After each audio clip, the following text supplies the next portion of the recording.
شيئا ان يقول له كن فيكون. عام خیال کیا ہے دنیا میں جو کچھ بھی ہے جب اللہ رب العزت نے کن کہا ہو جا تو یہ ساری کائنات ہو گئی. یعنی کن سے پہلے کچھ نہ تھا. جب اللہ نے کن کہا تب زمین بنی. جب اللہ نے کن کہا ہو جا تب آسمان بنا. جب اللہ نے کن کہا تو یہ جملہ موجودات جملہ تخلیقات بہت موجود ہے. پہلے اللہ رب العزت نے کن کہا یعنی کن کہہ کر اللہ رب العزت نے اس کائنات کو بنا دیا اور وجود بخشا. لیکن آئیے جس آیت میں اللہ رب العزت نے کن کہا ہے کن سے پہلے بھی کچھ ہے کیا اس کو پرکھنے کی کوشش کرتے ہیں. سب کچھ کن کے بعد ہے نا, لیکن ایک شے ہے جو کن سے بھی پہلے ہے. ابھی کن نہیں کہا گیا, کن سے بھی پہلے ایک شے ہے. اب اس آیت کو غور سے سنیں. اللہ رب العزت نے فرمایا کلمہ حسب ہے انما امرہ اذا اراد شیئا. اللہ کا امر تو صرف اتنا ہے کہ وہ جب کسی شے کا ارادہ کرتا ہے. انما امرہ اذا اراد شیئا, جب وہ کسی شے کا ارادہ کرتا ہے تو کہتا ہے کن ہو جا فیکون, وہ ہو جاتی ہے. تو اب سمجھ میں بات یہ نہیں آئی کہ اللہ رب العزت نے کن کہا تو کس سے کہا, یہ ہو جا کس سے کہا. انما امرہ اذا اراد شیئا, اللہ رب العزت نے جب چاہا ارادہ کیا مطلب چاہا. ارادہ جیسے میں نے فلاں کام کرنے کا ارادہ کیا یا میں نے چاہا کہ فلاں کام کروں, تو چاہنا اور ارادہ کرنا یہ دونوں ایک ہی بات ہے. انما امرہ اذا اراد شیئا, جب اللہ رب العزت نے چاہا شیئا کو, کس کو, شیئا کو, تو شیئا سے کہا کن ہو جا فیکون, تو ہو گئی. اب شیئا کیا ہے, شاء یشاء کے مادہ میں بھی چاہت چھپی ہوئی ہے. جیسے اللہ رب العزت نے ارشاد فرمایا ان اللہ یرزق من یشاء بغیر حساب, اللہ جسے چاہتا ہے بے حساب کرتا ہے. یہاں پہ شاء کا معنی چاہنا ہوا. اب دیکھیے اب اس آیت کا ترجمہ اس طرح سے ملاحظہ فرمائیں انما امرہ اذا اراد شیئا, اللہ رب العزت نے جب چاہا شیئا کو, اور شیئا کا مادہ چاہت, جو اللہ رب العزت نے چاہا اپنی چاہت کو کن, تو پھر اپنی چاہت سے کہا فیکون, اے چاہت اب ہو جا. کیا ہو جا کا مطلب ہے وہ چاہت جو چھپی ہوئی تھی, وہ چاہت جو اللہ رب العزت کی بارگاہ عالیہ میں کن سے بھی پہلے چھپی ہوئی تھی, بارگاہ خفا بھی چھپی ہوئی تھی. جب اللہ رب العزت نے چاہا کہ میں جانا چاہوں, جب اللہ رب العزت نے چاہا کہ زمین کا وہ زمین کو وجود بخشا جائے, جب اللہ رب العزت نے چاہا آسمان کو وجود بخشا جائے, جب اللہ رب العزت نے چاہا جنت کو بنایا جائے, جب اللہ رب العزت نے چاہا کائنات کے تمام درخت کو, تمام حیوانات کو, تمام نباتات کو, تمام جمادات کو, اس کائنات کے ذرے ذرے کو وجود بخشا جائے, تو وہ چاہت جو اللہ رب العزت کی بارگاہ عالیہ میں ان سے بھی پہلے چھپی ہوئی تھی, اس چاہت سے کہا اے چاہت اب چھپے رہنے کا ٹائم نہیں, اب ظاہر ہو جا. کن کہا بس وہ چاہت ظاہر ہو گئی, اور پھر اسی چاہت سے یہ زمین بھی بنتی گئی, آسمان بھی بنتا گیا, اور یہ ساری کائنات وجود میں آ گئی. یعنی آقا صلی اللہ علیہ وسلم, آقا صلی اللہ علیہ وسلم کی چاہت تو کن سے بھی پہلے ہے, کن بعد میں ہے. انما امرہ اذا اراد شیئا ان یقول له کن, کن تو اب آیا, شیئا پہلے آیا, چاہت پہلے ہے, کن بعد میں ہے. مصطفیٰ پہلے ہے, کائنات بعد میں ہے. مصطفیٰ پہلے ہے, جملہ موجودات بعد میں ہے. مصطفیٰ پہلے ہے, سارے تخلیقات بعد میں ہے. حضرات محترم, ان سے بھی پہلے اللہ رب العزت نے اپنی چاہت کو اپنے پردہ خفا میں چھپا رکھا تھا. اب اگر آج کوئی سوچے ان کے بعد, اگر آج کوئی سوچے کہ اللہ کی بارگاہ میں پہنچ جائے اور اللہ کے محبوب کی بارگاہ میں نہ جائے تو پھر اللہ تک رسائی نہیں ہو سکتی. اللہ رب العزت نے ان سے پہلے چاہت کو رکھ کر یہ ارشاد فرمایا, جب عشق نے پوچھا اے خدا وہ چاہت کیا ہے, جواب ملا وہ چاہت چاہت مصطفیٰ ہے. اگر کائنات میں کوئی چاہتا ہے کہ اللہ کی بارگاہ میں اپنی اپنی حاضری کو درج کرائے اور اللہ تک رسائی حاصل کرے اسے مصطفیٰ کی بارگاہ سے ہو کر آنا ہوگا، اور اگر کوئی مصطفیٰ کی بارگاہ سے حاضر ہو کر نہیں آئے گا اسے بارگاہ خداوندی سے رد کر دیا جائے گا۔ پہلے مصطفیٰ سے محبت کرنا پڑے گا، مصطفیٰ سے محبت کرنا پڑے گا، پھر خدا سے ملاقات ہوگی، پھر خدا کی پہچان ہوگی، پھر خدا تک رسائی ہوگی۔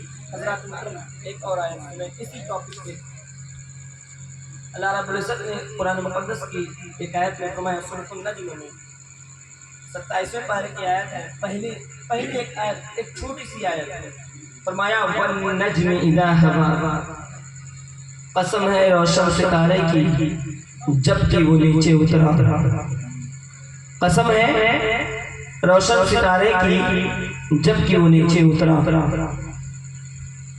یہ اس کا عام معنی ہے۔ اس ایک چھوٹے سے آیت میں میلاد النبی کا بھی ذکر ہے اور معراج النبی کا بھی ذکر ہے۔ حضرت امام جعفر الصادق رضی اللہ تعالیٰ عنہ ارشاد فرماتے ہیں کہ والنجم سے مراد وہ جو ستارہ ہے وہ پیغمبر اعظم صلی اللہ علیہ وسلم کے ساتھ ہے، اور جب نجم کا لغوی معنی دیکھتے ہیں تو اس کے 4 معنی ملتے ہیں۔ ایک معنی ہے اصل کا، جڑ کا، بنیاد کا۔ یہ پیڑ آپ کو نظر آ رہا ہے لیکن یہ پیڑ جو ٹکا ہوا ہے وہ اپنے جڑ کی بنیاد پہ ٹکا ہوا ہے۔ جیسے نجم بولتے ہیں بنیاد کو، جڑ کو، اصل کو، حقیقت کو۔ ایک معنی یہ ہے جیسے کسی حدیث کی کوئی بنیاد نہیں ہوتی تو کہتے ہیں ھذا الحدیث لا نجم لہ، یہ حدیث کی کوئی نجم نہیں ہے، ھذا الحدیث لا نجم لہ۔ اور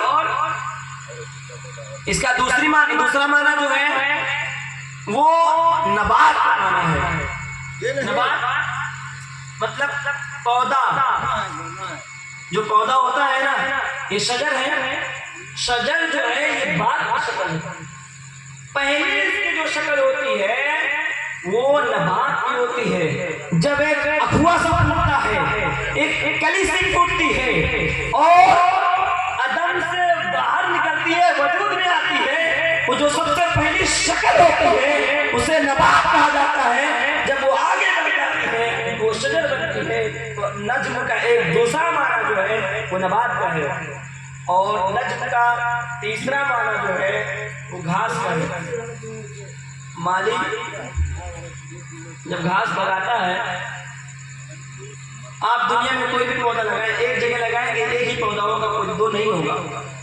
نیم لگائیں، ببول لگائیں، مہوا لگائیں، آم لگائیں، کٹہل لگائیں، جو بھی پیڑ لگائیں گے ایک ہی ہوگا، دو نہیں ہوگا۔ لیکن مالی جب کوئی گھاس لگاتا ہے تو کھیت کی ایک کیاری میں ایک جگہ گھاس لگاتا ہے اور پھر وہ مالی گھاس کو پھیلاتا جاتا ہے، گھاس آگے بڑھتی جاتی ہے، جڑیں پکڑتی جاتی ہیں، آگے بڑھتی جاتی ہے، جڑیں پکڑتی جاتی ہیں۔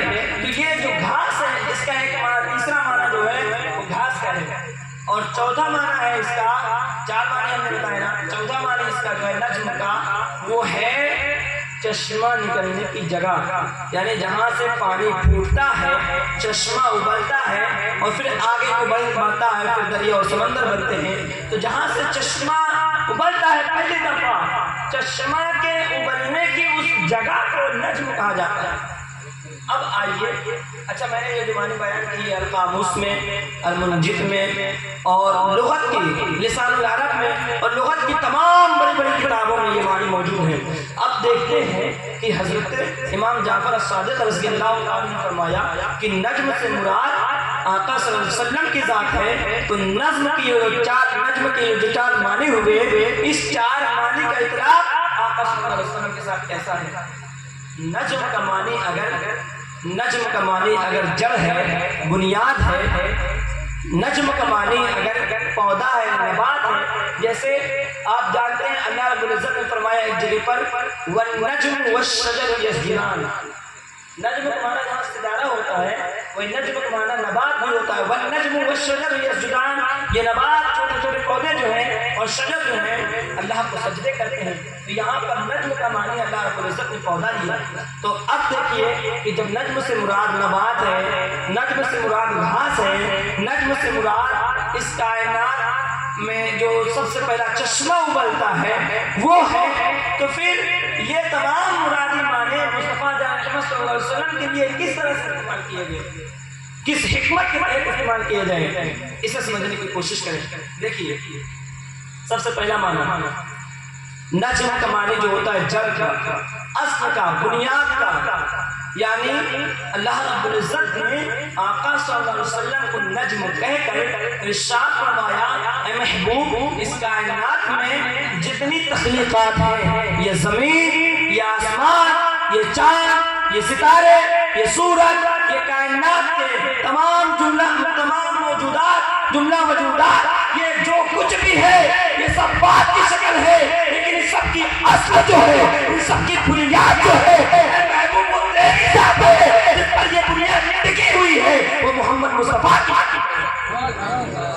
وہ محمد مصطفیٰ کی ذات ہے، یعنی مصطفیٰ اس کائنات کی اصل ہے، اور یہ پوری کائنات مصطفیٰ جان رحمت کی فراہ ہے، اس اصل کی فراہ ہے۔ اور جب نجم کہا تو نجم بلا مقید کہا، قید نہیں کیا، یعنی یہ نہ کہا کہ محبوب آپ زمین کا نجم ہو، آسمان کا نجم ہو، آپ سورج کا نجم ہو، آپ ستارے کا نجم ہو، آپ انسانوں کے نجم ہیں، آپ جناتوں کے نجم ہیں، آپ فرشتوں کے نجم ہیں، یعنی اللہ رب العزت نے یہ نہیں کہا کہ آپ جو ہیں صرف فرشتوں کے لیے ہیں، یہ نہیں کہا کہ آپ کا وجود جو ہے آپ کے وجود سے صرف فرشتوں کو وجود ملا ہے، یہ نہیں کہا کہ آپ کی وجود کی وجہ سے کائنات میں انسانوں کو وجود ملا ہے، صرف اتنا نہیں کہا اے محبوب آپ کی وجود کی وجہ سے پیڑوں کو وجود نہیں ملا، اے محبوب آپ کے وجود کی وجہ سے سمندروں کو وجود نہیں ملا، نجموں کو بلا قید رکھا، یعنی سمندر ہو، آسمان ہو، زمین ہو، چاند ہو، ستارہ ہو، انسان ہو، جنات ہو، فرشتے ہو، جنت ہو، جہنم ہو، اس کائنات کی کوئی چیز ہو، وہ سب بات کی شکل ہے، اے محبوب اس سب کی اصل جو ہے، اس سب کی جڑ جو ہے، اس سب کی بنیاد جو ہے وہ مصطفیٰ نجم بلا مقید رکھا۔ اے محبوب آپ جڑ کی طرح ہیں جس پر یہ سب کچھ ٹکا ہوا ہے، آپ جڑ کی طرح ہیں، اور یہ ساری چیزیں آپ کے بعد کی شکل ہے۔ اب اس کا ایک دوسرا معنی دیکھتے ہیں۔ اب دیکھیے نجم کا ایک دوسرا معنی ہم نے بتایا پودا ہوتا ہے، جیسے نجم کا معنی یہاں پہ سرکار اعلیٰ حضرت علیہ رحمت اللہ روشن ستارہ ترجمہ فرمایا، اور اللہ رب العزت نے قرآن مقدس کی یہ آیت میں ارشاد فرمایا وَالنَّجْمُ وَالشَّجَرُ، نجم یعنی پودے، چھوٹے چھوٹے پودے جو ابھی جن کا تنا نہیں ہوتا، ابھی زمین سے نکلے ہوئے ہیں، ابھی ان کا تنا نہیں بنا ہے، یہ تنا جو ہے یہ تو بات کی شکل ہے، پہلے ایک پودا ہوتا ہے وہ نبات کی شکل ہوتی ہے، وہ جب عدم سے وجود میں آتا ہے، جب کچھ نہیں ہوتا بیج سے اخوا نکلتا ہے، جس کا بھی تنا نہیں ہوتا اسے نجم کہا جاتا ہے، اسے نبات کہا جاتا ہے، اسے پودا کہا جاتا ہے۔ اے محبوب ہم نے آپ کو نبات کہا ہے، یعنی اس کائنات میں جو کچھ بھی ہے وہ پیڑ کی طرح ہے، وہ پھولوں کی طرح ہے، وہ پتیوں کی طرح ہے، وہ انسانوں وہ پتیوں کی طرح ہے، لیکن یہ سب بات کی شکل ہے، لیکن وہ پہلا نور جو آدم سے وجود میں آیا خدا تھا، اور خدا کے سوا کچھ نہ تھا، اور نور خدا نے ایک پودا لگایا، ایک نجم لگایا جو سب سے پہلے نبات کی شکل میں اٹھا، جو نبات کی شکل میں اٹھا۔ اے محبوب وہ تیری ذات ہے، نبات کو پودا بنا آدم سے لگایا، ابھی یہ سارے کائنات میں لگائی، یعنی اس سارے کائنات میں کسی کو پھل کا درجہ ملا، کسی کو پھول کا درجہ ملا، کسی کو تنے کا درجہ ملا، کسی کو پتیوں کا درجہ ملا، اس کائنات میں تمام چیزوں کا جسے درجہ ملا وہ بات کی شکل ہے، لیکن جس پر سب کی بنیاد قائم ہے، جو سب سے پہلی شکل ہے، وہ شکل مصطفیٰ صلی اللہ علیہ وسلم کی ہے، وہ ذات مصطفیٰ محمد صلی اللہ علیہ وسلم کی ہے۔ اب دیکھیے تیسرا معنی اس کا تیسرا معنی گھاس کا، اللہ رب العزت نے فرمایا اے محبوب نے آپ کو نجم کائنات بنایا ہے، اور جب نجم کا معنی گھاس ہوتا ہے تو پھر یہ معنی آقا صلی اللہ علیہ وسلم پر کیسے اطلاق کیا جائے گا، اسے بھی سماعت فرما لو۔ دیکھیں آپ کوئی بھی پودا لگائیے، ایک لگائیں گے تو ایک ہی نکلے گا، دو نہیں نکلے گا۔ لیکن گھاس ایک ایسی چیز ہے کہ آپ ایک جگہ پہ لگائیے اور پھر اس کو اگر آپ آگے بڑھنا چاہیں تو کسی دوسری گھاس کو لگانے کی ضرورت نہ پڑے گی۔ مالی ایک جگہ پر ایک گھاس کا پودا لگاتا ہے اور پھر اسے بڑھاتا چلا جاتا ہے، اسے بڑھاتا چلا جاتا ہے، یہاں تک کہ گھاس آگے بڑھتی جاتی ہے، جڑیں پکڑتی جاتی ہے، آگے بڑھتی جاتی ہے، جڑیں پکڑتی جاتی ہے، یہاں تک کہ ساری کیاری جو مالی اپنی کیاری بنائی ہوئے ہیں، ایک جگہ گھاس کا پودا لگا کر اس گھاس کو بڑھاتے ہوئے پوری کیاری کو بھر دیتا ہے۔ اللہ رب العزت نے آقا صلی اللہ علیہ وسلم کو نجم فرما کر فرمایا ہے محبوب کائنات کے مالی نے ایک پودا لگایا، وہ پودا ہمارے مصطفیٰ کا تھا، اس کائنات کے مالی نے ایک پودا لگا کر اسے آگے بڑھاتا چلا گیا، اسے پھیلاتا چلا گیا، اسے آگے بڑھاتا چلا گیا، اسے پھیلاتا چلا گیا، اور پھر اسی پودے سے آگے چل کر زمین نکلی، اسی پودے سے آگے چل کر آسمان نکلا، اسی پودے سے آگے چل کر وہ پودا جو میرے خدا کا تھا، اسی پودے سے آگے چل کر سمندر وجود میں آیا، اسی پودے سے آگے چل کر نباتات جمادات موجودات وجود میں آئے۔ اے محبوب اس کائنات کے مالی نے ایک پودا لگایا، صرف خدا تھا، خدا کے سوا کچھ نہ تھا، پھر اس خدا نے ایک پودا لگایا، وہ پودا نور مصطفیٰ کا تھا، اس کائنات کے مالی نے اس پودے کو لگایا، اسے بڑھاتا گیا، اسے پھیلاتا گیا، اسے بڑھاتا گیا، اسے پھیلاتا گیا، یہاں تک کہ اسے پودے سے اللہ رب العزت نے ساری کائنات کو وجود بخشا۔ یعنی یہ ساری کائنات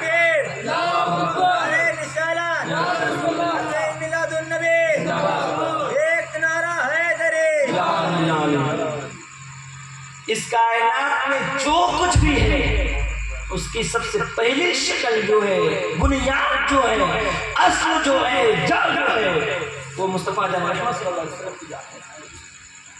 ایک اور معنی ہم نے بیان کیا، چشمہ ابلنے کی جگہ، جہاں سے پانی ابلتا ہے پھر آگے کو بڑھتا ہے اور آگے بڑھتا ہوا چلا جاتا ہے، وہ سمندر میں ملتا ہے، دریاؤں میں ملتا ہے۔ یہ دریا اور سمندر بعد کی شکل ہے، سب سے پہلی شکل وہ ہے جہاں سے پانی نکلتا ہے۔ اللہ رب العزت نے فرمایا اے محبوب ہم نے آپ کو نجم کہا ہے، یعنی اس کائنات میں جتنی شادابی ہے، اس کائنات میں جتنی ہریالی ہے، اے محبوب وہ تیرے فیض نور سے ہے۔ اس کائنات میں جتنی بھی ہریالی نظر آئی ہے وہ نور مصطفیٰ کی شادابی ہے، مصطفیٰ جان رحمت کے نور۔ حضرات محترم، یہ آپ نے چار معنی سماعت فرما لیے۔ اللہ رب العزت کے رسول آقا صلی اللہ علیہ وسلم نے فرمایا، ایک حدیث شریف سن لیں، اس کے بعد پھر ایک اور آیت۔ اللہ رب العزت کے محبوب آقا صلی اللہ علیہ وسلم نے فرمایا اول ما خلق اللہ نوری وکل الخلائق من نوری وانا اول ما خلق اللہ نوری، اللہ نے سب سے پہلے میرے نور کو پیدا کیا، وکل الخلائق من نوری، اور پھر تمام خلق کو، تمام مخلوقات کو اللہ رب العزت نے میرے نور سے پیدا کیا، وانا من نور اللہ، اور میں اللہ کا نور ہوں۔ یہ آقا صلی اللہ علیہ وسلم نے فرمایا۔ ذات محترم، ایک لفظ ہے آقا صلی اللہ علیہ وسلم کو امی کہا جاتا ہے، نبی امی۔ نبی امی جب کہتے ہیں تو لوگوں نے ترجمہ کیا کہ آقا صلی اللہ علیہ وسلم کسی سے پڑھے نہیں۔ یہ ترجمہ اپنی جگہ ٹھیک ہے کہ آقا صلی اللہ علیہ وسلم کسی سے نہیں پڑھے، لیکن آقا صلی اللہ علیہ وسلم کے علم کے سامنے بڑے بڑے علماء، بڑے بڑے فقہا سب سر نگو کرتے ہیں، سر نیاز خم کر دیتے ہیں۔ یہ اس کا ایک معنی ہو گیا، لیکن امی کا آج صحیح معنی ملاحظہ فرمائیں۔ امید ہے شاید آپ اس سے پہلے اس امی کا صحیح معنی آپ نے نہ سنا ہوگا۔ نبی امی تو بہت سنا ہوگا، میرے نبی امی ہیں، لیکن اس کا معنی جو سنا ہے وہ یہی کہ ان کا کوئی استاذ نہیں ہے، وہ کسی سے پڑھے نہیں ہیں، اس لیے ان کو نبی امی کہا جاتا ہے۔ لیکن آج نبی امی کا درجہ اللہ رب العزت نے اپنے محبوب کو کیوں دیا، خود اللہ نے نبی امی کیوں کہا، اسے سمجھنے کی کوشش کریں۔ دیکھیں امی بنا ہے ام سے، ام کا معنی ماں ہوتی ہے، ماں جہاں سے کسی چیز کی ابتدا ہوتی ہے، شروعات ہوتی ہے۔ اولاد کی اصل کون ہے؟ ماں ہے۔ تو جہاں سے کسی چیز کی ابتدا اور شروعات ہوتی ہے اس کو کہا جاتا ہے، اس لیے ماں کو بھی کہا جاتا ہے۔ اور قرآن شریف آپ کھولیے، قرآن شریف کھولنی تو سب سے پہلی سورت کون سے ملتی ہے دیکھنے کے اعتبار سے؟ سورہ فاتحہ الحمدللہ رب العالمین۔ اس سورہ فاتحہ کو ام القرآن کہا گیا ہے۔ کیا کہا گیا ہے؟ ام القرآن، یعنی پڑھنے کے اعتبار سے سب سے پہلے جو قرآن اسٹارٹ ہوتا ہے، سب سے پہلی سورت جو آپ کو پڑھنے کے لیے ملتی ہے وہ سورہ فاتحہ ہے۔ اور ایک چیز دیکھ لیجیے، مکہ شریف میں جو کعبۃ اللہ ہے، کعبۃ اللہ کے آس پاس کے وادی کو ام القریٰ کہا جاتا ہے۔ ام القریٰ زمینوں کی ماں کیوں کہا جاتا ہے؟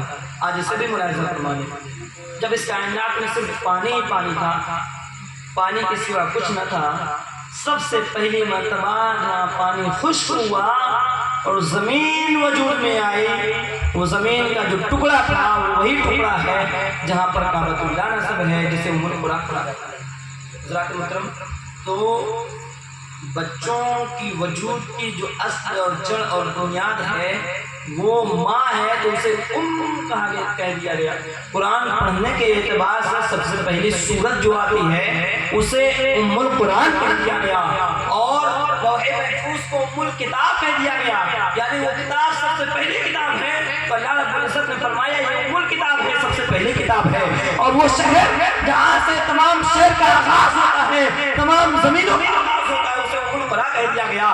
تو جب زمین جو سب سے پہلے وجود میں آئی وہ ام القریٰ ہو گئی، وہ ماں جو بچوں کی اصل اور جڑ اور بنیاد بن گئی وہ ام ہو گئی، وہ سورہ جو قرآن کے پڑھنے میں سب سے پہلے آئی وہ ام القرآن ہو گئی، وہ لوح محفوظ جو سب سے پہلے وجود میں سب سے پہلے وجود میں آنے والی کتاب ہوئی وہ ام الکتاب ہو گئی۔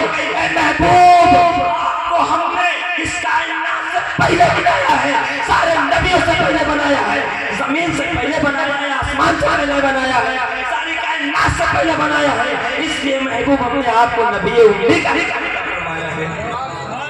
آپ نبی امی کے درجے پر مقام پر فائز کرتے گئے ہیں، آپ نبی امی ہیں۔ اے محبوب، آپ سب سے پہلے ہیں، آپ کا وجود سب سے پہلے ہے، آپ کی تخلیق سب سے پہلے ہے، اس لیے آپ نبی امی ہیں۔ حضرات محترم، اب دیکھیے آقا صلی اللہ علیہ وسلم کی ولادت بسعادت ہوئی، بسعادت ہوئی تو انداز کیا تھا؟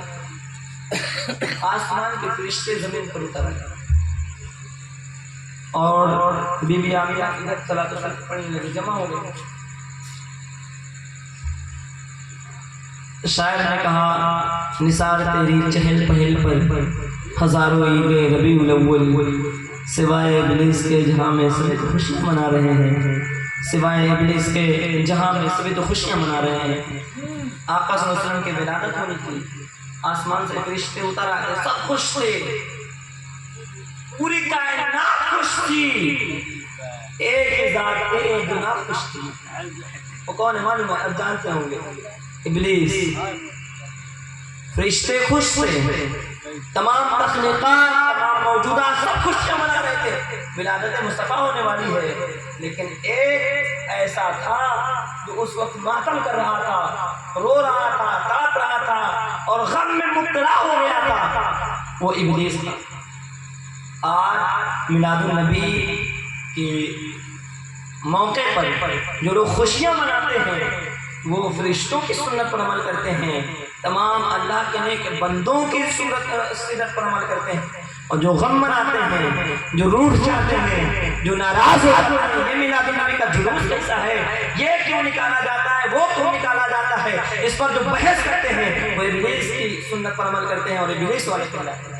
حضرات محترم، اسی لیے شاعر نے کہا نثار تیری چہل پہل پر ہزاروں عید ربیع الاول، سوائے ابلیس کے جہاں میں سبھی تو خوشیاں منا رہے ہیں۔ حضرات محترم، اللہ کا شکر ہے کہ ہم ابلیس کی جماعت میں سے نہیں ہیں، اللہ رب العزت نے ہمیں عاشقان رسول کی جماعت میں داخل فرمایا ہے، اللہ کا بے پناہ کرم ہے، یہ بہت بڑا احسان ہے اللہ رب العزت کا۔ حضرات محترم، اب آئیے عید میلاد النبی کے پیغامات سماعت فرما لیں، اس کے بعد گفتگو کو اختتام کرتے ہیں۔ اب سب سے پہلے آپ اس دور میں جائیے جس دور میں آقا صلی اللہ علیہ وسلم کی ولادت بسعادت ہوئی۔ آقا صلی اللہ علیہ وسلم کی جب ولادت ہوئی اس سے پہلے اس کائنات کا حال اتنا بدترین تھا، کسی کی جان، کسی کا مال، کسی کی عزت آبرو کی کوئی ذمہ داری نہ تھی، کسی چیز کی کوئی حفاظت نہ تھی، سب مسمار تھا۔ گھر سے اگر کوئی باہر نکلتا تھا کمانے کے لیے یا کسی بھی کام سے تو اس بات کی گارنٹی نہیں ہوتی تھی وہ واپس آئے گا یا راستے میں قتل کر دیا جائے گا۔ خوریزی، دشمنی، چڑ بازی اس قدر عام تھی، اس وقت لوگوں کا مال غصب کر لینا بہادری سمجھا جاتا تھا، شان سمجھتے تھے ہم نے بہت بڑا کام کر دیا ہے۔ کسی کی بیٹی کا ریپ کر دینا اسے بڑی بہادری کا کام سمجھا جاتا تھا۔ اتنی ذلت میں ڈوبی ہوئی یہ کائنات، تاریکیوں میں کھوئی ہوئی یہ دنیا اور حیوانیت کی، درندگی کی مثال کو چیرتی ہوئی اور آگے بڑھ گئی یہ دنیا کہ اپنی ماں سے بھی زنا کرنے میں وہ غیرت محسوس نہیں کرتے تھے۔ باپ اگر دوسری شادی کرتا اور بیٹے کو پسند آ جاتا وہ ماں جو شادی کر کے لایا ہے باپ، تو بیٹا اپنے باپ کو قتل کر کے ماں کو اپنے اس میں رکھ لیا کرتا تھا، اپنی زوجیت میں رکھ لیا کرتا تھا۔ اتنا خطرناک، اتنا گھٹیا ماحول بن گیا تھا، لوگ ایک دوسرے کا مال غصب کرنے میں ذرہ برابر دریغ نہیں کرتے تھے۔ اگر آپ سوچیں خالی کہ کس قدر خوفناک وہ دور تھا تو آج بھی روح کانپ جائے، لیکن اس خطرناک ماحول میں ایک خوشی کی چنگاری، ایک خوشی کی روشنی ہوتی، ایک نور آیا جو اپنے ساتھ امن کا پیغام لے کر آیا، شانتی کا پیغام لے کر آیا، بھائی چارگی کا پیغام لے کر آیا، مہربانی کا پیغام لے کر آیا، درگزر کرنے کا پیغام لے کر آیا، ایثار و قربانی کا پیغام لے کر آیا، معافی کا پیغام لے کر آیا، مدد کا پیغام لے کر آیا۔ آقا صلی اللہ علیہ وسلم کی ولادت بسعادت ہو گئی۔ آقا صلی اللہ علیہ وسلم اس دنیا میں آئے تو وہ لوگ جو دوسروں کی جان کو کچھ قتل کرنے سے، مار دینے سے ذرا برابر دریغ نہیں کرتے تھے، ایک دوسرے کی جان کے درپے تھے، دشمن تھے جو دوسروں کی عصمت کو لوٹ لیا کرتے تھے، بچیوں کو زندہ درگور کر دیا کرتے تھے۔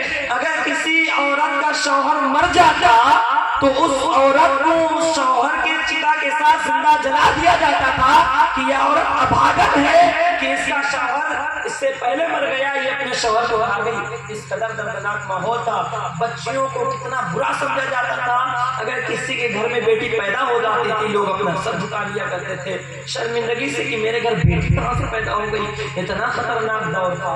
لیکن پھر وہ پیغمبر اعظم صلی اللہ علیہ وسلم کی ولادت بسعادت ہوئی تو پھر کائنات نے انگڑائی لی، پھر اس کائنات کی قسمت نے ایسی انگڑائی لی اور اس کائنات میں ایسا انقلاب برپا ہوا، ایسا انقلاب برپا ہوا جیسا انقلاب اس زمین میں، اس آسمان میں نہ اس سے پہلے کبھی دیکھا تھا نہ اس کے بعد کبھی دیکھیں گے، کیونکہ وہ لوگ جو دوسروں کی عزت کو لوٹ لیا کرتے تھے یہ وہی مکہ کے لوگ تھے جو دوسروں کی عزت کی حفاظت کرتے ہوئے نظر آنے لگے۔ وہ جو دوسروں کے مال کو غصب کر دیا کرتے تھے، دوسروں کی مال کی عزت اور دوسروں کی مال کی حفاظت کرتے ہوئے نظر آنے لگے۔ وہ لوگ وہ خدا کی عبادت کرتے ہوئے نظر آنے لگے۔ وہ لوگ جو کعبہ اللہ میں 360 بت کو نصب کر دیے تھے وہ اپنے ہاتھوں سے کعبہ کو صاف کرتے ہوئے نظر آنے لگے کہ اللہ رب العزت کے محبوب کی ولادت بسعادت ہوتی ہے تو ظلم کا خاتمہ ہو جاتا ہے، امن اور شانتی کا پیغام آ جاتا ہے۔ اب اگر بیٹیاں اس محلے سے گزرتی ہیں تو انہیں احساس ہوتا ہے کہ آج ہم ایک ایسے محلے میں آ گئے ہیں، اب ہماری عزت پہ اگر کوئی ہماری عزت پہ کوئی آنکھ اٹھانے کی کوشش کرے گا تو ہماری عزت پر اس وقت تک کوئی آنکھ نہیں آ سکتی ہے جب تک کہ اس محلے کا ایک شخص بھی باقی ہے، وہ اپنی گردن کو رکھا دے گا لیکن ہماری عزت پہ آنچ نہیں آنے دے گا۔ لوگ اسے محلے سے جب نکلتے ہیں تو کہتے ہیں یہ عاشقان مصطفیٰ کا تو بندہ ہے، جب اس محلے میں جب گزریں گے ہمارے جان کو کوئی خطرہ نہیں ہے، ہماری مال کو کوئی خطرہ نہیں ہے، ہماری جان، ہماری مال، ہماری عزت، ہماری آدمی کو کوئی خطرہ نہیں ہے۔ بول بالا کر دیا، خاک کے ذروں کو ہم دوشے سریا کر دیا، پھر نظریں جو راہ پر اوروں کے ہاتھی بن گئے، کیا نظر کے جس نے مردوں کو مسیح خود نظریں جو راہ پر اوروں کے ہاتھی بن گئے، کیا نظر تھی جس نے مردوں کو مسیح کر دیا۔ حضرات محترم آقا صلی اللہ علیہ وسلم کی جب ولادت بسعادت ہوئی، آقا صلی اللہ علیہ وسلم اس دنیا فانی میں تشریف لائے تو پھر کائنات میں ایسا انقلاب برپا ہو گیا کہ لوگ ایک دوسرے کو گلے سے لگانے لگے، غلطیاں کرتے تھے اگر لوگ تو معاف کرتے ہوئے نظر آنے لگے، نظر انداز کرتے ہوئے نظر آنے لگے، ایک دوسرے کی مدد کرتے ہوئے نظر آنے لگے۔ یہ پیغام تھا آقا صلی اللہ علیہ وسلم جن کی محفل میں آج بیٹھے ہوئے ہیں۔ یہ انقلاب اگر اس کائنات میں آیا ہے تو ایک ہی ہستی کی وجہ سے آیا ہے، وہ پیغمبر اعظم صلی اللہ علیہ وسلم کی ذات ہے۔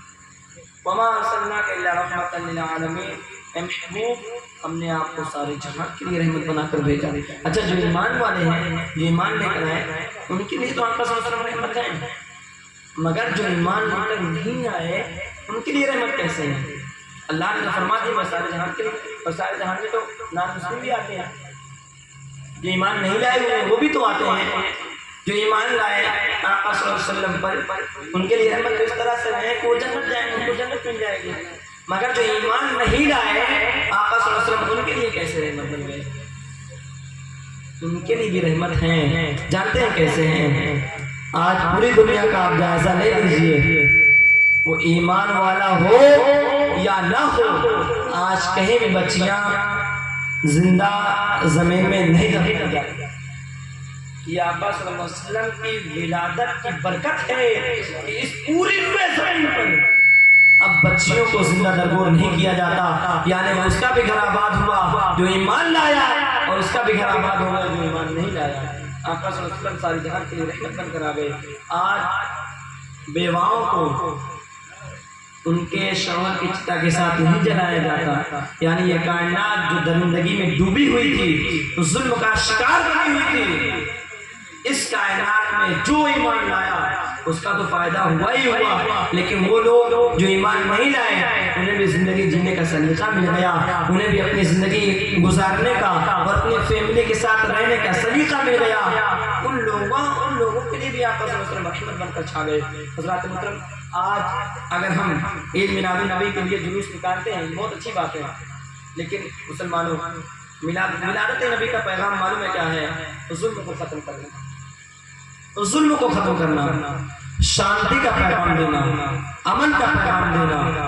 اگر کسی کے گھر میں کوئی غریب ہے، کوئی پریشان حال ہے، آپ جلوس نکالیے، لیکن کوشش کریے عاشق مصطفیٰ ہونے کا ثبوت بھی دیجیے، اس گھر کی ضرورت کو پوری کر دیجیے۔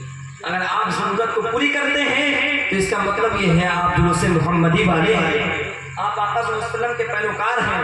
اگر آپ کے محلے میں کوئی بچہ پڑھنا چاہتا ہے مگر اس کے گھر کے جو لوگ ہیں ذمہ داران لوگ، ان کے اندر اتنی قوت نہیں ہے، اتنی وسعت نہیں ہے کہ اپنے بچوں کو پڑھا سکیں، تو آپ لوگ محلے والے مل کے ان کی کچھ مدد کر دیں تاکہ ان کا بچہ پڑھ لے۔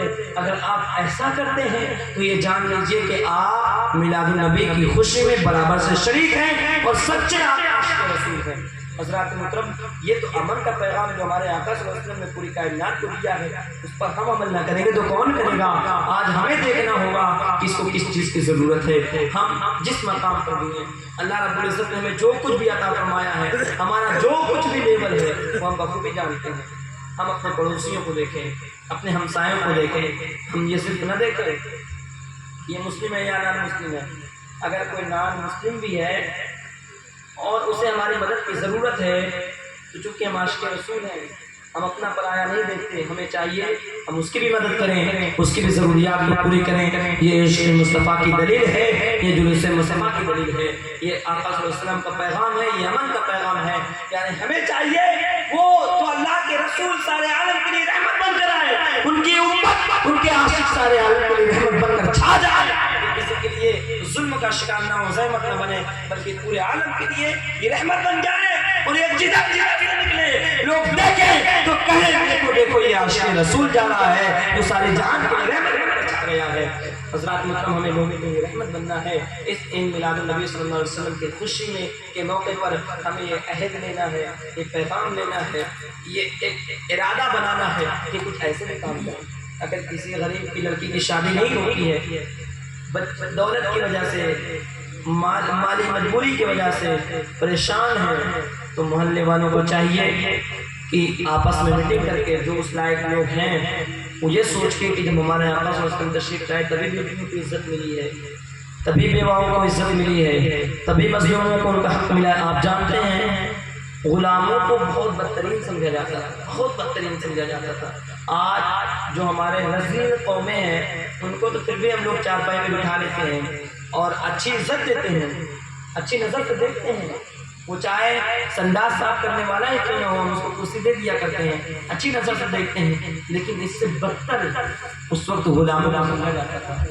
لیکن آقا صلی اللہ علیہ وسلم کی ذات تھی کہ حضرت بلال حبشی جو کہ غلاموں میں سے تھے، اللہ کے رسول نے کعبۃ اللہ پر چڑھا کر کہا ہے بلال اذان دو، آج سارے سرداران جو قریش کے ہیں اور جو مکہ کے چودھری ہیں سارے سرداران نیچے ہیں، جو سب سے بلند کھڑا ہے وہ غلام ہے، وہ بلال ہے۔ اسے آقا صلی اللہ علیہ وسلم نے سب سے بلندی پر پہنچا کر یہ پیغام دے دیا گیا کہ آپ اونچا نیچا نہیں دیکھا جائے گا، جو چکی ہے سب برابر ہے، انسان اپنے تقوی سے پہچانا جائے گا، اپنی برادری سے نہیں پہچانا جائے گا۔ حضرات محترم بلال حبشی رضی اللہ تعالیٰ عنہ کو کعبے کی چھت پر چڑھا کر آقا صلی اللہ علیہ وسلم نے یہ پیغام دیا کہ وہ چاہے غلام ہو یا امام ہو اب سب کو برابر کا درجہ ملنے والا ہے، سب کو برابر کا حق ملنے والا ہے۔ اب کسی کو گری نظر سے نہیں دیکھا جائے گا، کسی کو رسوائی والی نظر سے نہیں دیکھا جائے گا، کسی پر ظلم نہیں کیا جائے گا، کسی کو پریشان نہیں کیا جائے گا۔ آج جہاں جہاں بھی کوئی بھی انسان، کوئی بھی عاشق رسول، کوئی بھی بندہ ظلم کو ختم کرتا ہے تو پیغمبر اعظم صلی اللہ علیہ وسلم کی سنت پر عمل کرتا ہے، مزدوروں کے حق کو ادا کرتا ہے، مزدوروں کو پریشان نہیں کرتا بلکہ ان کی مزدوری کے وقت پر دو دیا کرتا ہے، تو آقا صلی اللہ علیہ وسلم کی سنت پر عمل کرتا ہے۔ جہاں کسی کو پریشان کیا جا رہا ہو، بچیوں کو پریشان کیا جا رہا ہو، ہماری ماں اور بہنوں کو پریشان کیا جا رہا ہو، یا کسی انسان کو پریشان کیا جا رہا ہو، وہ مسلم ہو یا نان مسلم ہو، اگر وہ انسان ہے اور اس پر ظلم کیا جا رہا ہے، اگر کوئی بندہ اس ظلم کے خلاف کھڑا ہو جاتا ہے، وہ پہلا شخص ہے جو سنت رسول پر عمل کرتا ہوا نظر آتا ہے اور ظلم کے خلاف سنت کی طرح عمل کرتا ہوا ڈٹ ہو جاتا ہے۔ حضرات محترم ظلم کے خلاف ہو، مظلوموں کے ساتھی بن جائیں، پورے عالم کے لیے رحمت بن کر چھا جائے اور یہ پیغام دے ہم اسی رسول کے غلام ہیں، ہم اسی رسول اسی آقا صلی اللہ علیہ وسلم کے عاشق ہیں جن کے آنے سے دنیا میں شانتی آئی ہے، جن کے آنے سے دنیا میں امن کا پیغام آیا ہے۔ رب نے آدمی کا بول بالا کر دیا، خاک کے ذروں کو ہمدوش سریا کر دیا، ارے خود نتیں جو راہ پر اوروں کے ہاتھی بن گئے، کیا نظر تھی جس نے مردوں کو مسلمان کر دیا۔ حضرات محترم یہ آقا صلی اللہ علیہ وسلم کی ذات مبارکہ ہے، ہمیں چاہیے کہ ہم پوری دنیا کے لیے رحمت بن جائیں، پوری دنیا کے لیے امن شانتی کی پہچان بن جائیں۔ حضرات محترم آپ جانتے ہیں ایک واقعہ سن لیجئے، اس سے آپ یہ جو مسلم اور نان مسلم کی بات کر رہے ہیں نا، اس کو ایک حدیث شریف سے ایک واقعہ سے ملاحظہ فرمانے بات کلیئر ہو جائے گی۔ آقا صلی اللہ علیہ وسلم صحابہ کرام کے ساتھ ایک جگہ بیٹھے ہوئے ہیں، اچانک دیکھا ایک جنازہ گزر رہا ہے، آقا صلی اللہ علیہ وسلم کھڑے ہو گئے کہ جنازہ سامنے سے جا تاثر کھڑے ہو گئے۔ آقا صلی اللہ علیہ وسلم جنازہ جب گزر گیا تو آقا صلی اللہ علیہ وسلم نے سے صحابہ کرام نے عرض کیا یا رسول اللہ صلی اللہ علیہ وسلم جو جنازہ گزرا ہے وہ کسی مسلم کا نہیں ہے، ایک کافر کا جنازہ ہے، نان مسلم۔ کافر کا معنی نان مسلم، کافر کوئی گالی نہیں ہے، کافر نان مسلم، چاہے انگلش میں نان مسلم کہیں عربی میں کہیں کافر کہیں، تو نان مسلم ہے، یہ کافر ہے جس کا جنازہ گزرا ہے، یا رسول اللہ صلی اللہ علیہ وسلم آپ اس کے لیے کھڑے ہو گئے؟ آقا صلی اللہ علیہ وسلم نے جواب دیا کیا وہ انسان نہیں ہے؟ ٹھیک ہے مسلم نہیں ہے لیکن انسان تو ہے نا، انسانیت کا تقاضا یہ ہے کہ اس کے جنازے کے لیے کھڑے ہو جایا جائے اور اس کا بھی ادب کیا جائے۔ حضرات محترم تو اللہ رب العزت اور آقا صلی اللہ علیہ وسلم نے پوری انسانیت کے لیے امن کا پیغام دیا ہے، شانتی کا پیغام دیا ہے۔ یہ جو عاشقان رسول ہیں شانتی کا پیغام دینا ان کی ذمہ داری ہے۔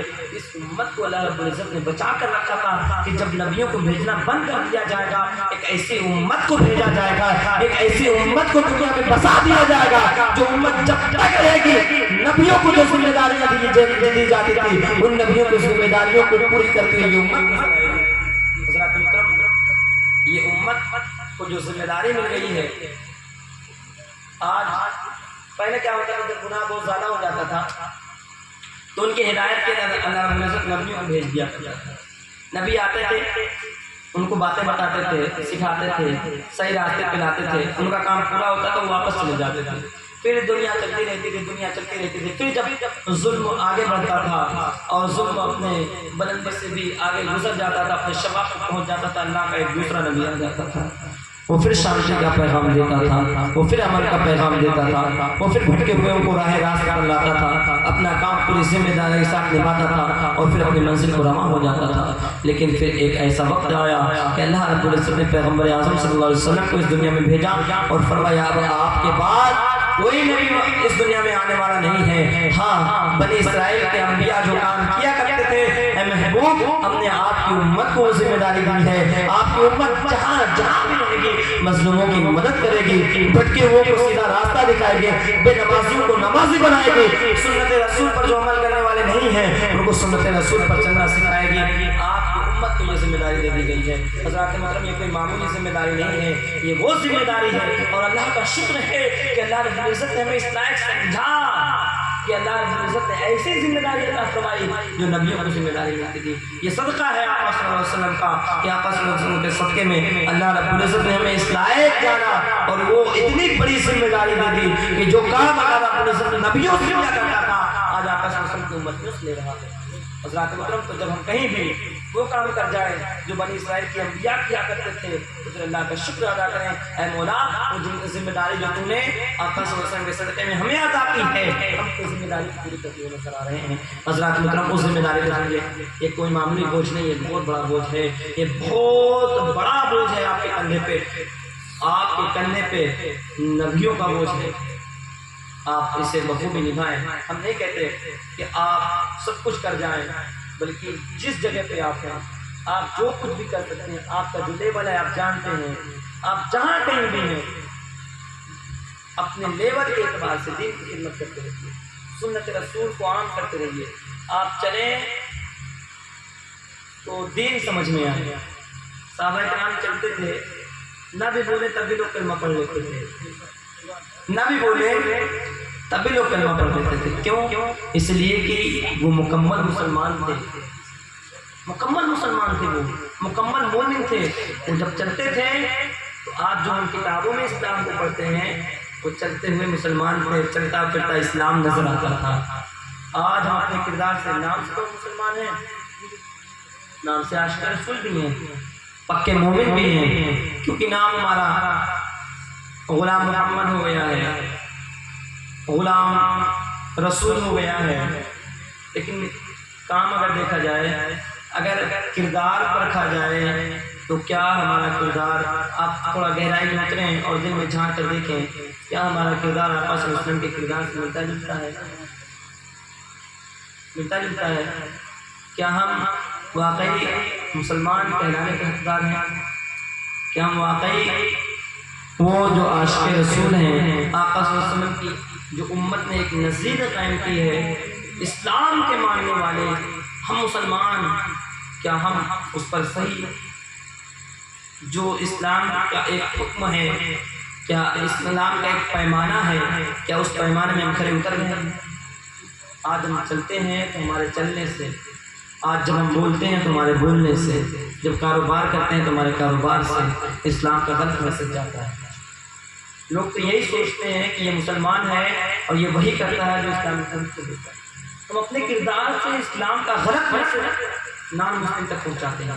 یہی وجہ ہے کہ آج لوگ اسلام کے دشمن بن گئے ہیں، اسلام کو سمجھ نہیں آیا اور اس میں ان کی کوئی غلطی نہیں ہے۔ ہم نے ان کو اپنے کردار سے، اپنے گفتار سے، اپنے رویے سے، اپنے بول چال سے، اپنے رزق سے، اپنی کمائی سے، اپنی تجارت سے، اپنے رشتہ داری سے، اپنے رویے سے، ایک دوسرے کے میل ملاپ سے ہم نے وہ کردار پیش نہیں کیا جو اسلام نے کردار ہمیں دیا ہے اور جو اللہ کے رسول نے ہمیں کردار دیا ہے، اس پر ہم نے عمل ہی نہیں کیا اور ہم مسلمان بنے رہے، ہم اس پر عمل نہ کیا، اسے پس پشت ڈال دیا۔ اب ہم جب چلتے رہے لوگ اسی کو اسلام کا پیغام سمجھتے رہے، جب ہم بولتے رہے لوگ اسی کو اسلام کا پیغام سمجھتے رہے، جب ہم لوگوں کے ساتھ تجارت کرتے رہے تو اسی کو لوگ اسلام سمجھتے رہے، جب ہم اپنی سیاسی زندگی کو جیتے رہے اسی کو لوگ اسلام سمجھتے سمجھتے رہے جب اپنی معاشی زندگی کو جیتے رہے تو اسی کو لوگ اسلام سمجھتے رہے، جب ہم اپنی گھریلو زندگی کو جیتے رہے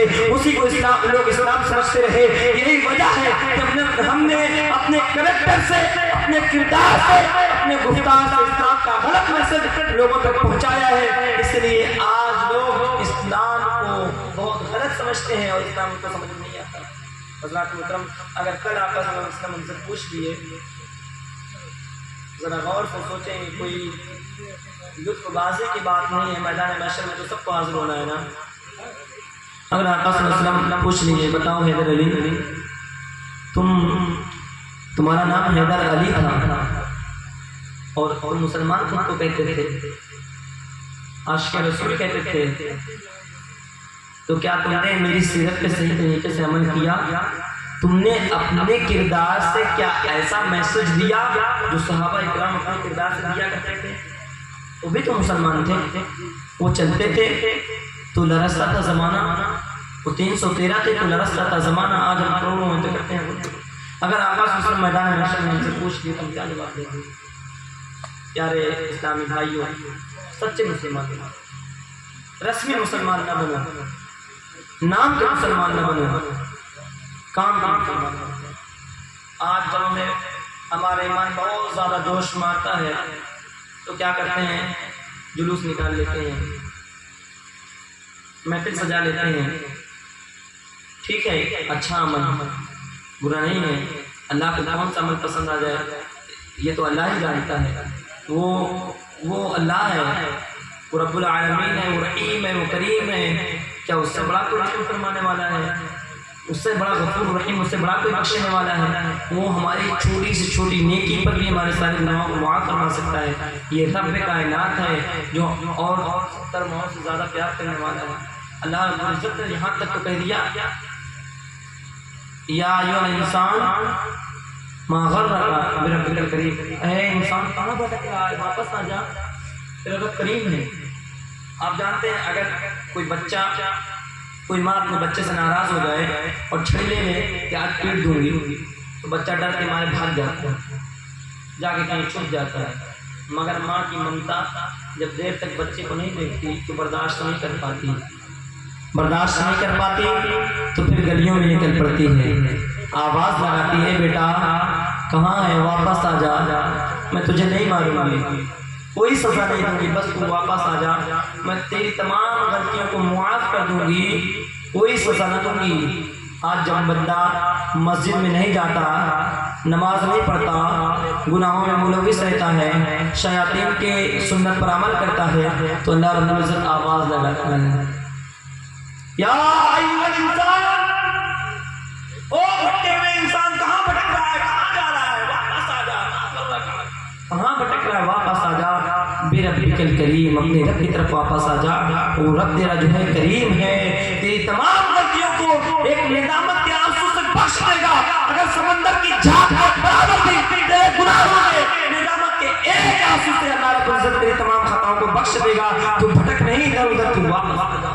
اللہ رب العزت اپنے طرف واپس بلاتا ہے اور اپنے کریم کی دعوت دیتا ہے، میں کرم کرنے والا ہوں، میں رحیم ہوں، میں کریم ہوں، میں تجھے بخش دوں گا۔ ایک ندامت کا آنسو بہا کر تو دیکھ، میرے گلیوں میں آ کر تو دیکھ، میری بارگاہ میں حاضر ہو کر تو دیکھ، میں تیری تمام خطاؤں کو بخشنے کے لیے تیار ہوں، لیکن تم میرا بن جا، میرا ہو جا، ادھر ادھر مت بھٹک۔ اللہ رب العزت فرماتا ہے، یا ایھا الانسان ما غرک بربک الکریم۔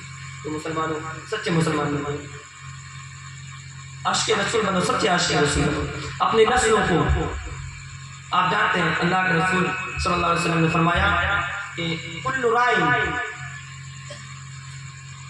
اور تمام لوگ جو ہے نا یہ سب ذمہ دار ہیں، اور اللہ کے رسول فرماتے ہیں ہر ایک سے جو اس کے ماتحت تھے ان کے متعلق سوال کیا جائے گا۔ کیا کیا جائے گا؟ شوہر سے اس کی بیوی کے متعلق سوال کیا جائے گا، بیوی تمہارے ماتحت تھے، جو تم کہتے تھے وہی کر لی، تمہارے انڈر میں تھی، کیا تم نے اسے اسلام کا صحیح پیغام دیا؟ کیا تم نے اسے نمازی بنایا؟ کیا تم نے اسے تسبیح پڑھنے کے لیے کہا؟ کیا تم نے اسے خاتون جنت سیدۃ النساء حضرت فاطمہ الزہرا رضی اللہ تعالیٰ عنہا کی سیرت پر عمل کرنا سکھایا؟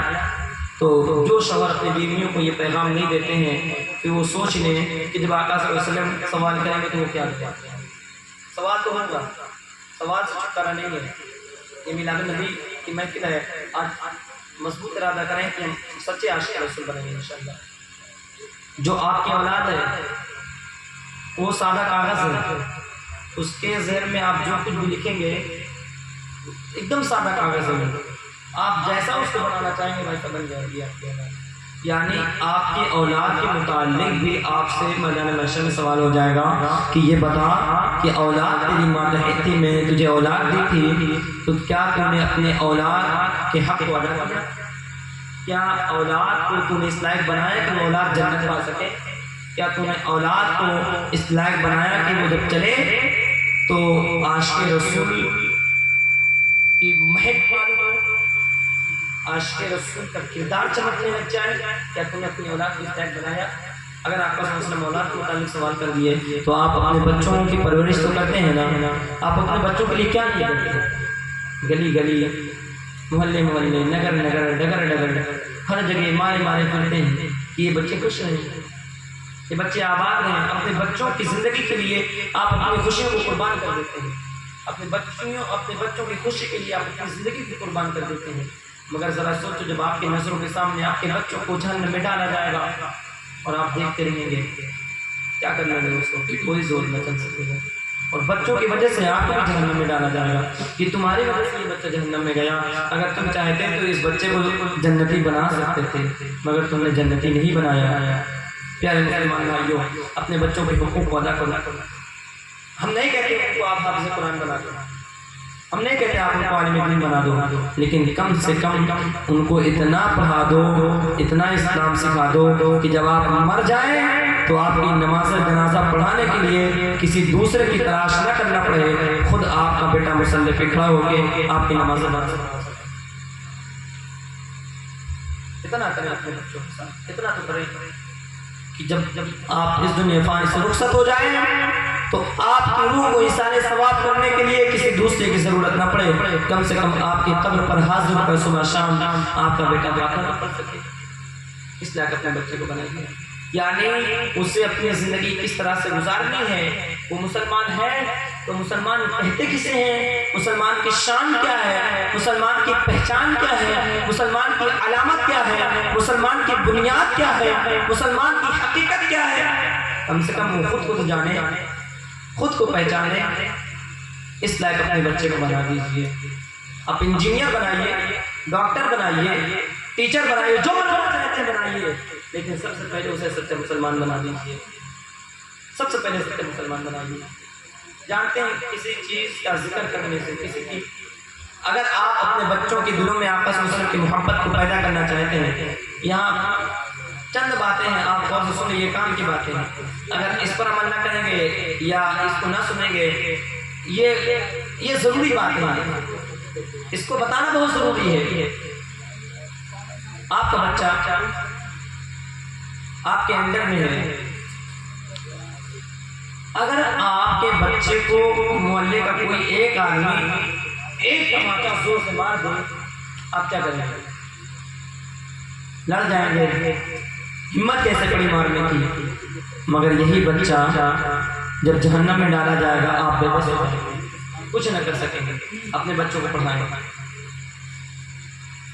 مسجد میں امام صاحب کو رکھتے ہیں. امام جو ہوتا ہے وہ پورے محلے کی نسلوں کو آباد کرنے کی ذمہ داری ادا کرتے ہیں. جس محلے میں پرماننٹلی امام ہوتا ہے اس محلے کے بچے کچھ نہ صحیح تو قرآن مقدس تو ان کو پڑھنا آتا ہے، تھوڑا بہت اردو پڑھ لیتے ہیں، تھوڑا بہت نماز کے مسائل سیکھ جاتے ہیں، ماں باپ کی خدمت کرنا سیکھ جاتے ہیں، ماں باپ کی اہمیت سیکھ جاتے ہیں. مسلمان ہونا جان جاتے ہیں. امام کی اشد ضرورت ہے. امام کو رکھیں اور امام کو غلام نہ بنائیں. امام امام ہے، مقتدی مقتدی ہے. امام کو رکھیں محلے میں. امام کا مقام آپ جانتے ہیں کیا ہے؟ وہ مصلی جو آقا صلی اللہ علیہ وسلم کا ہوا کرتا تھا، اللہ رب العزت نے اسی مصلی کو امام کے حوالے کیا. آقا صلی اللہ علیہ وسلم کا ممبر شریف عطا کیا ہے امام کو. بڑا مقام ہے ان کا، وارث نبی کہا۔ اللہ رب العزت نے فرمایا، اللہ کے رسول نے فرمایا العلماء ورثۃ الانبیاء، انبیاء کے وارث ہیں علماء۔ یعنی جیسے ہم یہاں پر بیٹھے ہوئے ہیں یا کوئی استاد ہے، آپ ہی ہیں اپنی دکان پہ بیٹھتے ہیں، اگر آپ اپنی دکان میں کسی کو تھوڑی دیر کے لیے بٹھا دیں کہ تم یہ دکان چلاؤ، تمہاری اپنی ذمہ داری ہے، اور کوئی آئے اور اس کی بات نہ مانے اور سامان اپنی مرضی سے لے جائے یا اس کے ساتھ ظلم کرے، تو آپ کو پتہ لگے گا میں نے اس کو ذمہ دار بنایا تھا، تم کون ہوتے تھے اس کو دھتکارنے والے؟ اللہ کے رسول تم سے سوال کریں گے، اس عالم کو میں نے اپنی جگہ عطا کیا تھا، اپنا ممبر میں نے دیا تھا، اپنا مصلی میں نے دیا تھا، تم کون ہوتے تھے انگلی اٹھانے والے؟ اگر یہ سوال اللہ کے رسول آپ سے کر بیٹھے تو آپ کیا جواب دیں گے؟ امام کو امام سمجھے، ان کی خدمت کریں، اور ایسی ہی خدمت کریں جیسے صحابہ کرام اپنے امام کی خدمت کیا کرتے تھے۔ ہم گناہگار ہیں، ہم اپنے امام کی خدمت کریں، ہم یہ سوچ کر نہیں کہ ان کا کردار کیا ہے، ان کا کریکٹر یہ نہ دیکھیں، ہم پہلے امام کو اچھے طریقے سے لائیں، اچھا امام لائیں جو پسند ہو، چھان کر جان بوجھ کر پرکھ کر جانچ کر امام لائیں، اور جب امام لا لیں اور ان کو امام مان لیں تو پھر ان کی کمیوں پر نظر نہ کریں، ان کے اندر کمی نہ نکالیں۔ بس ہم گناہگار ہیں، ہم اس مصلی کا ادب کریں جو آقا صلی اللہ علیہ وسلم کا مصلی ہے، ہم اس ممبر کا ادب کریں جو آقا صلی اللہ علیہ وسلم کا ممبر ہے۔ آقا صلی اللہ علیہ وسلم نے ان کو عطا کیا ہے، اللہ کی مرضی کے بغیر تو کتا بھی نہیں ہل سکتا نا، وہ مصلی پہ کیسے کھڑے ہو سکتے تھے اگر اللہ نہ چاہتا؟ وہ ممبر رسول پہ کیسے بیٹھ سکتے تھے اگر خود اللہ کے رسول نہ چاہتے؟ تو اللہ کے رسول نے ان کو عطا کیا ہے۔ اس لیے پیارے اسلامی بھائیوں، اس بات کو ذہن میں رکھیں، آج ایمان سے تھوڑی بھی ختم ہو جاتی ہے، اپنے آپ کو باہر نکال دیتے ہیں۔ اگر یہی رویہ جاری رہا تو بتائیے کہ آپ کے نماز جنازہ پڑھانے والا کون ہے؟ اگر آپ امام کا ادب نہیں کریں گے، امام کی ضروریات کو پوری نہیں کریں گے، امام سے محبت نہیں کریں گے، امام سے اپنے رشتے کو مضبوط نہیں کریں گے، امام کے دکھ سکھ میں، ان کی خوشی میں، ان کے غم میں شامل نہیں ہوں گے، تو امام جو ہے اس کا دل ٹوٹے گا، وہ اپنے بچے کو کبھی امام نہیں بنائے گا۔ وہ سوچے گا میں نے تو برداشت کر لیا، سہ لیا، لیکن اپنے بچے کو حافظ قرآن نہیں بناؤں گا، اپنے بچے کو عالم دین نہیں بناؤں گا۔ تو آپ اپنے رویے سے امام کے آنے والی نسلوں کو برباد کر دیں گا۔ حضرات محترم، اس لیے کوشش کریں کہ امام کی خدمت کریں، امام کا ادب کریں، اور اپنے محلے میں امام رکھیں، اپنے بچوں کو عاشق رسول بنائیں، اپنے بچوں کا حق ادا کریں، تاکہ جب اس دنیا سے آپ جائیں تو کم سے کم آپ کا دل مطمئن ہو کہ میں اپنے بچوں کا حق ادا کر دوں، اپنی بیویوں کا، اپنے پڑوسیوں کا، اپنے رشتہ داروں کا حق ادا کر دیا، کسی کا حق مجھ پر باقی نہیں ہے۔ حضرات محترم، اس طرح خود کو بنائیں۔ آپ کبھی کبھی رات میں سونے سے پہلے سوچا کریں کہ آج جو دن گزرا ہے، اس دن میں نے کتنے لوگوں کو خوش کیا ہے، کتنے لوگوں کو ناراض کیا ہے، آقا صلی اللہ علیہ وسلم کی سیرت پر کتنا عمل کیا ہے، آقا صلی اللہ علیہ وسلم کی سیرت کی کتنی مخالفت کی ہے۔ سونے سے پہلے کبھی اپنا محاسبہ بھی کیا کریں، یہ اصل بات ہے، یہ ضروری بات ہے، یہ اگر کریں گے تو کامیابی ہے، یہ نہ کریں گے تو ناکامی ہے۔ تو اس پر ضرور عمل کریں۔ اللہ رب العزت کی بارگاہ عالیہ میں التجا ہے کہ اللہ رب العزت ہم سبوں کو سیرت رسول پر عمل کرنے کی توفیق عطا فرمائے، اپنے بچوں کو عاشق رسول بنانے کی توفیق عطا فرمائے، اپنی نسلوں کو عاشق رسول بنانے کی توفیق عطا فرمائے۔ اللہ رب العزت ہم سبوں کو سچا مسلمان بننے کی توفیق عطا فرمائے، اور یہ جو جلوس محمدی آج عاشقان مصطفیٰ نے نکالا ہے، اللہ رب العزت اس جلوس کو قبول فرمائے۔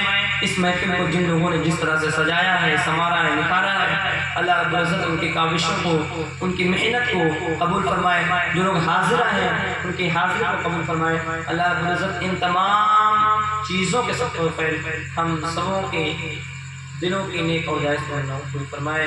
کہنے یا سننے میں اگر کسی قسم کی کوئی خامی ہو گئی ہو، کوئی غلطی ہو گئی ہو، اللہ اپنے شان رحیم اور کرم کے سب کو معاف فرمائے۔ توبہ استغفار کرتے ہیں، آپ لوگ بھی پڑھ لیجیے، استغفر اللہ ربی من کل ذنب واتوب الیہ، اشہد ان لا الہ الا اللہ واشہد ان محمد عبدہ ورسولہ وما علینا الا البلاغ واخر دعوانا الحمد للہ رب العالمین۔ خوب کی سیر چمن پھول چنے شاد رہے، باغ میں جاتا ہوں میں گلشن میں آتا ہوں۔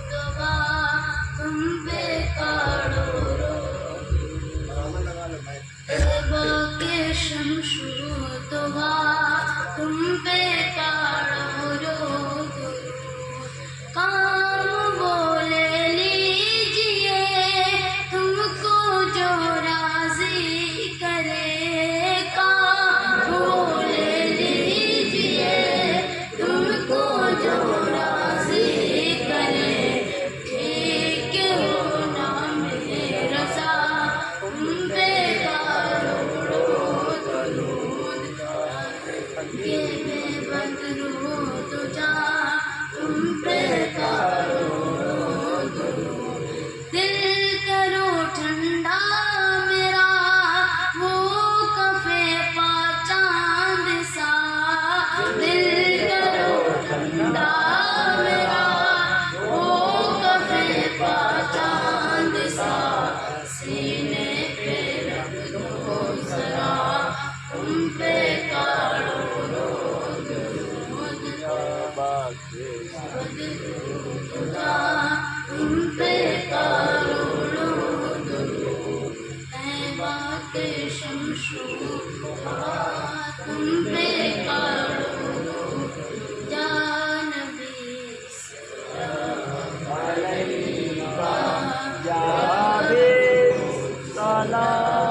الصلاة والسلام عليك يا خليل الله الصلاة والسلام عليك يا نبي الله وعلى آلك وأصحابك يا محمد رسول الله صلى الله عليه وسلم.